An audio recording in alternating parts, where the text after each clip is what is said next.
আজকে সকালের খাবার দিয়েই ভিডিওটা শুরু করলাম। হ্যালো এভরিওয়ান, সবাই কেমন আছো? আশা করি তোমরা অনেক ভালো আছো, আর আমিও বেশ ভালোই আছি। তো দেখো, আজকে সকাল সকাল একদম গরম গরম চা বানিয়ে এনেছি সবার জন্য, আর পরোটা বানিয়েছিলাম। আর আমার হাতের পরোটা সত্যি বলতে অসম্ভব সুন্দর হয়। এটা আমার নিজের অভিজ্ঞতা থেকে বলছি না, যারা যারা খেয়েছে তারা সবাই বলেছে।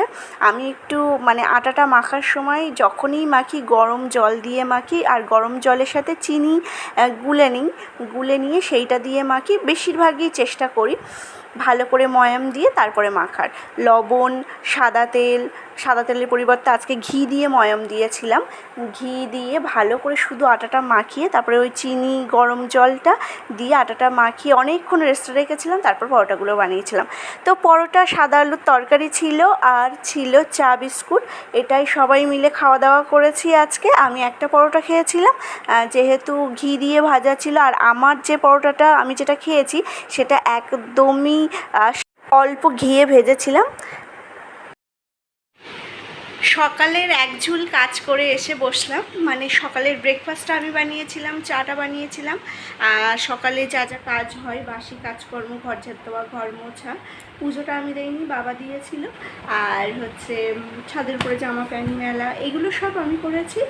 করে কিছুটা থালা বাসন ছিল, চা খেয়ে বা সকালের টিফিন খেয়ে যে থালা বাসনগুলো বেরিয়েছে সেগুলো মেজে টেজে নিয়ে নিয়েছি। আর দুপুরের রান্নাটা মা করছে আজকে। আর তোমাদের দাদাভাইয়ের টিফিনের চিন্তা করতে হবে না, পরোটা করা আছে, ও একটু আলু ভাজা করে দিলে ও নিয়ে চলে যাবে। আর বাবা বাজারে গিয়েছে, একটু পনির আনবে ক্ষণে। আর বাড়িতে ওল কেটেছিল, দেখলাম কি করে জানা নেই। যাই হোক, দুপুরের রান্নাটা মা করছে। এবার আমি একটু বসে কিছুক্ষণ বসেই থাকবো চুপচাপ। আমার কাজকর্ম হয়ে গেলে আমি একটু চুপচাপ বসে থাকতে ভীষণ ভালো লাগে। যেমন ঘুম থেকে উঠেই আমি কোনো কাজ করি না, চুপচাপ বসে থাকি, বিছানার উপরেই 5 মিনিট হোক বসে থাকি। আমি যদি প্রয়োজন হয় আমি অ্যালার্ম 5 মিনিট আগে দিই, ওই 5টা মিনিট আমার বসে থাকার জন্য হয়, রেখে দিই। আমার তা না হলে আমার দিন সারাটা শরীর কেমন ম্যাচ করে, কেমন একটা মনে হয় যেন। এটা আমার আগে মনে হতো না। এটা সত্যি বলতে যবে থেকে আমার মাইগ্রেনটা ধরা পড়েছে তবে থেকেই এই ম্যাচটা আমার মনে হয় যে যেহেতু আমি মেডিসিন কন্টিনিউ করি, সুতরাং আমি সকালে উঠে তাড়াহুড়ো করে ঝটপট করে কাজকর্ম করা আমি ওটা পারি না। আমি উঠে 5টা মিনিট বসি, তারপরে কাজকর্ম করি। আর এই যে সব কাজই আমি করতে পারবো। কাজকর্ম করে এসে এই যেমন এখন আমি একটু বসবো, চুপচাপ বসে থাকি, কারোর সাথে কথা বলি না, এমনি চুপচাপ বসে থাকি। তো এইটুকু বসার এই সময়টা আমার শরীরে প্রচুর এনার্জি দেয়, প্রচুর এনার্জিটা খুবভাবে বাড়িয়ে দেয়। আবার আমি কাজ করতে পারবো এই 5-10 মিনিট বসে নিই। এমনটা নয় যে আমি ফোন দেখবো বা কিছু, সেরকমটা নয়। যবে থেকে ভিডিও করা স্টার্ট করেছি তবে থেকে আমি ফোনটা দেখাই হয় না। কেননা আমার যতটা আমি নেট প্রয়োজন, আমি তো খুব বেশি টাকা মারি না, ওই 299 টাকা যেটা, ওইটা মারি। 1.5 GB করে নেট দেয় 28 দিনে, ওটা মারি। এবার আবার কোনো সময় 235 টাকার একটা আছে, 1 GB ডাটা দেয়, ওটাও মেরে নিই। এবার আমার ঠিক নেই, আমি তোমাদের দাদাভাই যখন যেটা প্রয়োজন তখন সেটা ও সুবিধা মতো ও মেরে দেয়।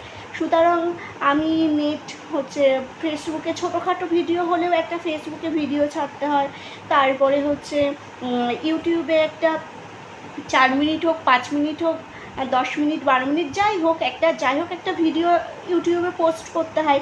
এবার সেটার জন্য তো নেটের প্রয়োজন, আর আমার নেটটা আমি আমার কাজেই নষ্ট করি বেশিরভাগ। সুতরাং হ্যাঁ, তবে কি আমি ভিডিও দেখি না সেরকমটা নয়। যেমন অর্ধেক নেটটা আমি আমার জন্য রেখে দিই। এই যেমন ধরো 1 GB ডাটা হলে অর্ধেকটা আমি 50% আমি আমার নেট খরচের জন্য রেখে দিই। আর যে 50% থাকে সেটাতে আমিও প্রচুর ডেইলি ব্লগস দেখি, অনেকের ভিডিও দেখি, রিলস বলো বা ভিডিও বলো, আমি এগুলো ফলো করি তাদেরকে। কেননা তাদের থেকেও আমার অনেক শিক্ষা নেওয়ার আছে, যেহেতু আমি নতুন একটা মেম্বার এই প্ল্যাটফর্মে। সুতরাং আমি আমার মামির ভিডিও দেখি, এইগুলো করি তো সারাটা দিন। সেই জন্য খুব বেশি আগে যেমন একদম সারাদিন রিলস দেখতাম, এটা ভিডিও সেটা ভিডিও, ওরকমটা না। তো যাই হোক, ভিডিও স্কিপ না করে তোমরা দেখতে থাকো। আর আমার ভিডিও কেমন লাগছে অবশ্যই কমেন্টে জানিও। ভালো লাগলে লাইক কমেন্ট করো, সাবস্ক্রাইব করে আমার পাশে থেকো। বর্ষাকাল মানেই রোদ বৃষ্টির খেলা চলে, মানে কখনো রোদ কখনো বৃষ্টি। যাই হোক, সকাল থেকে একটু রোদ দিয়েছিল, জামা কাপড়গুলো বেশ ভালোভাবে শুকিয়ে নিয়েছে আর তুলেও এনেছে তাড়াতাড়ি করে। তা না হলে খেতে বসলে যদি বর্ষা চলে আসে তখন আর এক জ্বালা। তো চলো, আজকে যেহেতু সকাল থেকে মার সব কাজই ছুটি ছিল, পুজোটাও বাবা দিয়েছে আর বাকি কাজগুলো আমি করেছি, সুতরাং মা অনেক ভাগেরই রান্না করেছে, মানে বেশ ভালোই বসে বসে করেছে। আলু ভাজা করেছে আর দেখো গরম দুধ ছিল, এটা হচ্ছে সব শেষে আজকে খাওয়া হবে। নিরামিষের দিন আমরা একটু দুধ প্রায়ই খাই। আর এই ওল ভাতেটা তেঁতুলের টক দিয়ে মাখা হয়েছে, অসম্ভব টেস্টি হয়েছিল। এরকম ওল ভাতে আমি মাখা আগে খাইনি, এরকম টক দিয়ে। আর দেখো পনির তরকারি ছিল, একদম ঝোল না, এটা দুধ দিয়ে বেশ মাখা করে করা। আর হচ্ছে কী বলে, তেঁতুল দিয়ে টক ডাল ছিল। আর যেহেতু দুধ দিয়ে একটু ভাত খাবো, সেই জন্য আখের গুড় এটা আমাদের আনা হয় বড় একটা কৌটো। চিনির পরিবর্তে যখন একটু খেতে ইচ্ছা হয় তখন আমি মাঝে সাঝে একটু করে গুড়ই খেয়ে নিই। আর এই যে খাওয়া দাওয়া শেষ করে ঘুমিয়ে পড়েছিলাম, ঘুম থেকে উঠে সন্ধেবাতি দিয়ে আমি বসেছিলাম এই ঘরে বসে সবার সাথে, আমার বাপের বাড়ি মামার বাড়ি সবার সাথে ফোনে কথা বলছিলাম। তো আজকের মতো ভিডিও এই পর্যন্ত। সবাই ভালো থেকো, সুস্থ থেকো। আর এইরকমটা হয়ে গিয়েছে কারণ টাটা। আর আমার ভিডিও ভালো লাগলে অবশ্যই লাইক কমেন্ট করো, সাবস্ক্রাইব করো। টাটা।